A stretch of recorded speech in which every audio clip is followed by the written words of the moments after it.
You guys are wonderful, and we appreciate you. You know, Mr. President, thank you for inviting me to this wonderful gathering.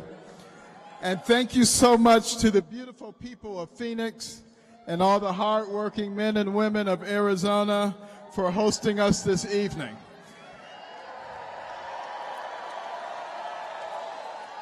Your state is still bold, edgy, generous, and beautiful. To visit you here is to remember that the spirit of the frontier lives in America. The taming of the West is one of the best examples of the American way. Forging a new path, building strong communities that can brave the unknown, and banding together to tackle adversity. That's what Americans do. That's what we have always done. That's why we're the can-do people. That's why we rose from nowhere to the pinnacle of the world faster than anyone in history. And that is what President Trump believes in, too.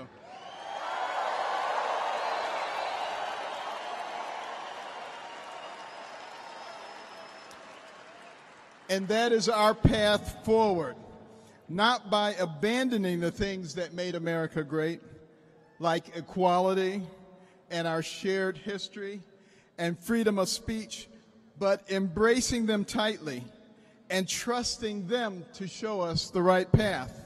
Every time our nation has encountered forces of bigotry and division from within or without, America has always left those cancerous ideologies in the rearview window.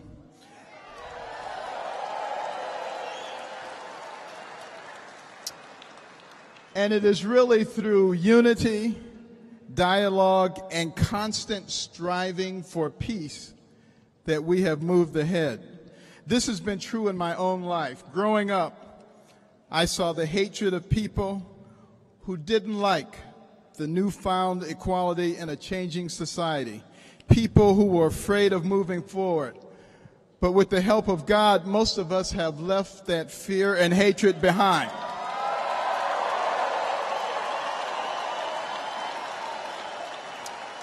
And you know, our lives are too short to let our differences divide us.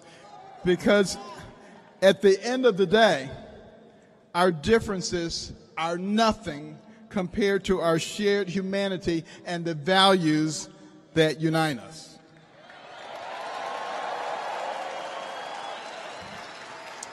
Now, there was a time not so long ago when I wore scrubs instead of the suits and ties that I wear today.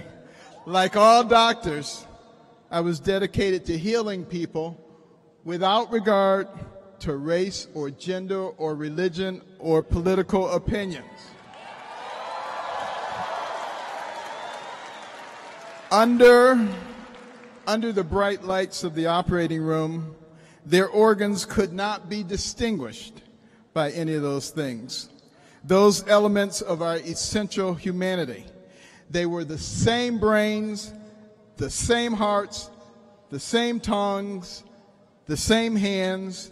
Indeed, these parts of ourselves only become different by what we fill them with or what we let others fill them with. And there are others in our society now who are trying to fill us with the wrong things, the purveyors of hatred and division.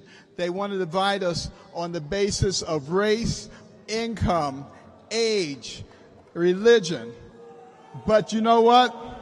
We are much too smart to fall for that garbage.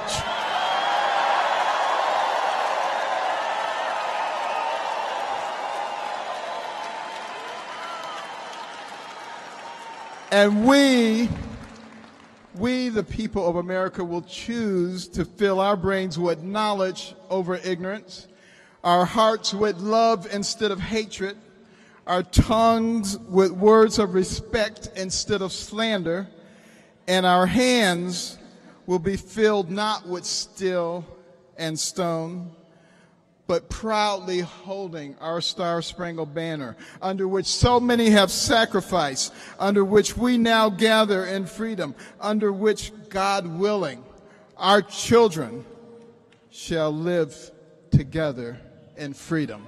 Thank you.